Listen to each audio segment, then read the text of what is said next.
सोचता है कि भी मैं शारीरिक तौर से ही बीमार हूं, मैं शारीरिक तौर से मुझे शिफा पाने की जरूरत है, मुझे चंगाई पाने की जरूरत है।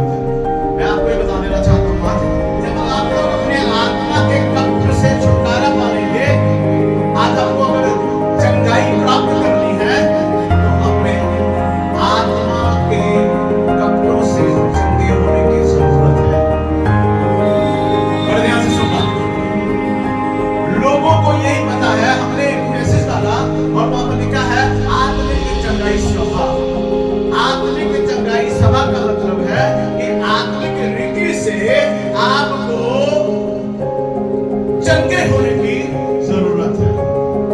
और आत्मिक रीति से क्या चंगाई चाहिए वो मैं बताना चाहता हूं। बहुत सारे लोग परमेश्वर का वचन सुनते हैं, परमेश्वर के वचन को पढ़ते हैं, लेकिन परमेश्वर के वचन परमेश्वर के वचन को गहराई से अपने जीवन में ग्रहण नहीं करते, परमेश्वर के वचन को प्रॉपर अपने जीवन में लेकर चलते नहीं है। और ये कौन है? ये वो लोग हैं जिनकी आत्मा में कपट है। बताना चाहता हूं, इंसान आत्मिक रीति से भी बीमार है।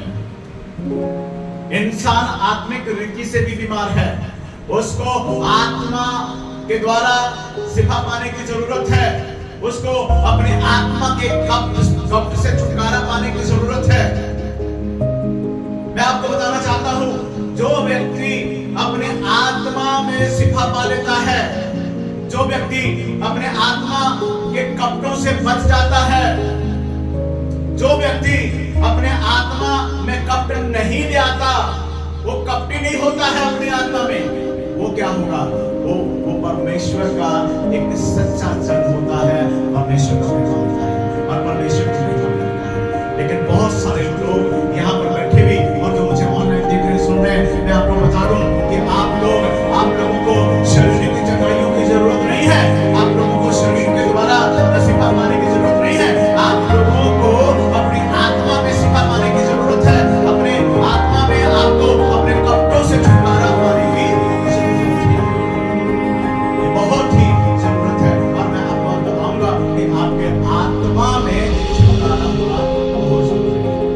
और ये चीजों को आपको समझना होगा प्रियजनों। अगर आप इन बातों को नहीं समझोगे तो आप याद रखें कि शारीरिक तौर से भी आपको शिफा नहीं मिलेगी। जो व्यक्ति अपने आत्मा के कपटों में बना हुआ है, जो व्यक्ति अपने आत्मा में कपट लिए फिरता है, ये कौन लोग हैं? आत्मा को ये वो लोग हैं जो वचन सुनते हैं, इधर से सुनते हैं और दाहिने कान से सुना और बाएं कान से, ये वो लोग हैं। आप में से बहुत सारे लोग बैठे हैं, बहुत से लोग बाइबल को पढ़ रहे हैं, वचन को सुन भी रहे हैं, लेकिन वचन के मुताबिक अपना जीवन चलाते। यही वो लोग हैं जो आत्मा के कपटी हैं। और आप में से बहुत सारे लोग कपटी ही बैठे हैं, क्योंकि वो वचन सुन रहे हैं, वो वचन पढ़ रहे हैं, लेकिन सिर्फ पढ़ा, सिर्फ सुना, उसके अनुसार अपना जीवन किया नहीं। आप सोच रहे होंगे ये आत्मा का कपट क्या है? ये आत्मा का कपट ये है कि जो आत्मा में अपने आत्मा में कपट रखता है वो परमेश्वर के वचन पे चलता नहीं है। हालेलुया। वो परमेश्वर के वचन पे चलता नहीं है, वो वचन पढ़ता होगा, वो वचन सुनता होगा, लेकिन उन वचनों के मुताबिक अपना जीवन नहीं करता है। इसी को कहते हैं आत्मा में कपट रखने वाला व्यक्ति। आज अपने आप को जांच लेना, अपने आप को पहचान लेना कि आपके जीवन में अगर आप सही तरह से सोचोगे, देखोगे, तो आपको अपने जीवन में, आपके अंदर, आपकी आत्मा में कपट नजर आएगा। प्रभु का वचन कहता है जो रूह और सच्चाई से चलता है। कैसे चलता है? जो रूह और सच्चाई से। रूह का मतलब पवित्र आत्मा के अगुवाई में चलना। सच्चाई का मतलब जो व्यक्ति सच बोलता है। सच्चाई का मतलब जो परमेश्वर के वचन के अनुसार अपना जीवन कर लेता है, वो व्यक्ति परमेश्वर को मानता है। Hallelujah, hallelujah. वो व्यक्ति परमेश्वर को, और जिसको देखो वही कहता मैं ठीक नहीं हो रहा हूँ, मैं चंगा नहीं हो पा रहा हूँ, मैं परेशान बहुत हूँ, मैं दुखी बहुत हूँ, मेरी ये समस्या, मेरी वो समस्या, मैं यहाँ फंसा हूँ, मैं वहां फंसा हूँ। अरे कपटी लोगों, अपने कपटों से बाहर आओ। क्या है कपट?